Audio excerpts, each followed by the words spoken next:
Guys, yesterday I should have told you our plan for this week. There's 20 pages left, so we're trying to do 5 pages a day. So it was a little bit longer yesterday. We want to finish this before Christmas break. All right, so 5 pages a day are our goal. That'll set us up on Wednesday and Thursday to finish the book. Homeward. A chill sweat broke out over Mufasu's body. He crouched there, listening, unable for the moment to make any single movement. The rhythmic message that boomed across the mountain brought him a message of doom. Thump, thump, thump. Thump, thump, thump. It shivered along his nerves, setting his hair on edge. Wearily moving with utmost caution, Mufasa crept out of the house. The beach was softly brilliant with the light of the waning moon. Any figure moving along the sand he could have seen instantly. He stopped, every nerve strung like a wire. The beach was deserted, the jungle silent and black and mysterious. The boy rose to his feet, swift as a shadow. He turned into the undergrowth where the trail led to the high plateau. The jungle had never seemed so dark, so ominous with peril. The tormented roots of the mape tree clutched at him. Lianas tripped him. Tree ferns, ghostly in the half-light, rustled about him as he passed, their muted hush seeming to say, "Not yet, Mufatu, not yet." By the time he reached the plateau, now I don't know what he's doing. He's going up to the top of this plateau. Why? If I was him, I'd have gotten in my canoe and started head for home a couple hours early. He's crazy. By the time he reached the plateau, he was breathless and panting. He dropped to his knees and crawled forward an inch or two at a time. One false move might spell destruction, but he had to know. He had to know. Thump, thump, thump. The measured booming grew louder with every inch that he advanced. Now it pounded in his ears, reverberating through his body, thrumming his nerves. Somewhere below, in darkness, hands drew forth from hollow logs a rhythm that was summation of life, a testament of death. Yuri crept close to his master's side, the hair ridging on his neck. His growler drowned in the thunder. If I was Mufasa, I'd be like, "Dog, don't you dare bark. We're going to be in trouble if you bark."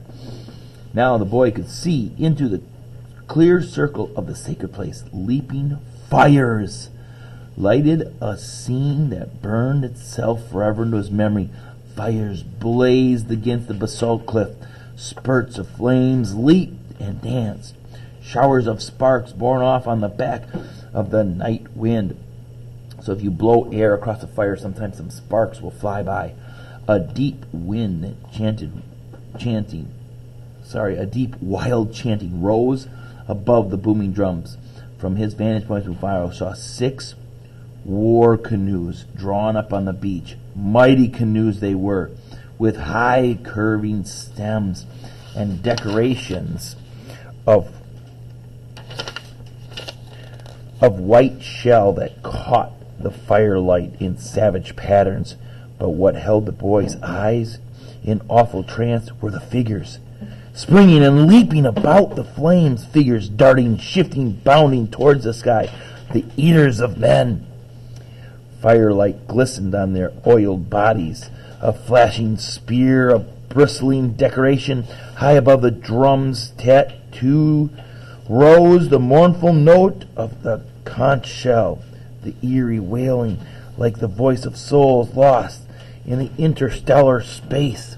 Mufasa saw that the savages were armed with ironwood war clubs, clubs studded with shark's teeth and barbed with stingray spikes. So they got these big clubs, and on them they got these shark teeth put into them. Zigzagging painting streaked their bodies, and towering above all, the great stone idol looked down with silent eyes, just as it had looked for untold centuries. Mufasa, lying there on the ledge of the basalt, watched the strange scene, powerless to move, and he felt doom itself breathing chill upon his neck. He drew back from the edge of the cliff. He must flee. In that very instant, he heard a crashing in the undergrowth, not 20 yards away. A guttural shout ripped the darkness. The boy flung a desperate glance over his shoulder. 4 dark figures were tearing toward him through the jungle. He could see them now. Oh boy, somebody saw him. He turned and ran blindly down the trail whence he had come, slipping, stumbling, his breath all but choking in his throat. He felt like a man drowning in ice-cold water. He felt as he sometimes felt in dreams, fleeing on his legs that were weighted. Only once thought gave him courage as he ran, his canoe ready and waiting. His canoe! If only he could reach it! Shove it into the water before the savages overtook him. Then he would be safe.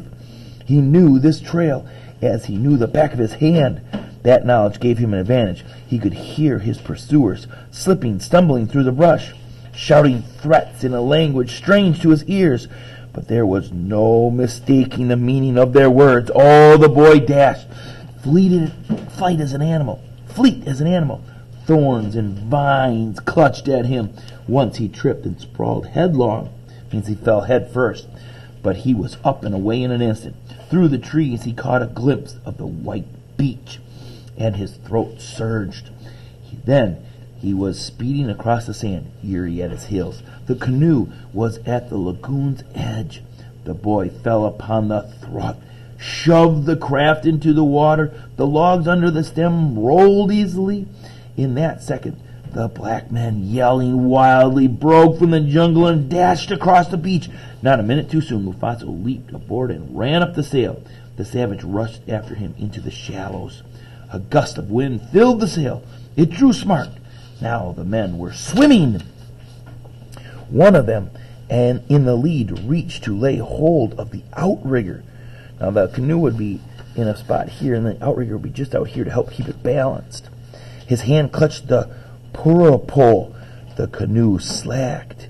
Mufasa could see the gleaming of the bared teeth. Arrgh! The boy lifted the paddle and cracked it down. With a groan, the man dropped back into the water. So he used his paddle and smacked the man's hand off of the canoe. The canoe, freed, skimmed out towards the barrier reef. The savages stopped, turned back towards the shore. Then they were running back to the trail across the island, shouting to their fellows as they ran. Mufasa knew it was only a question of minutes until the whole pack would be aroused and in pursuit. But he had the advantage of a head start and a light craft, while their canoes would have to beat around the southern point of the island before they could catch up with him. If only the breeze held. So he's got a sail. They don't have a sail on there. So if the wind blows, he's got a good chance of getting away. Mufasa remembered then that the canoes he had seen drawn up the beach had not been sailing canoes. There were strong arms to propel those black canoes to overtake him if they could. Mufasa's canoe, so slim and light, sped like a zephyr across the lagoon. The tide was on the ebb, churning in its race through the passage into the outer ocean. The boy gripped the steering paddle and offered up a prayer. Then he was caught in the riptide. The outrigger dashed through the passage, a chip on the torrent. The wind of the open sea rushed to greet it. The sail filled. The outrigger heeled over. Mufasa scrambled to windward to lend his weight for a ballast. He was off. Homeward. Sounds pretty good. Sounds like his sail's working. Sounds like his canoe's out in the ocean now. The wind's blowing stronger out there away from the island. And, well, the people that are pursuing him don't have sails. Oh, sounds real good. We'll check out what happens tomorrow.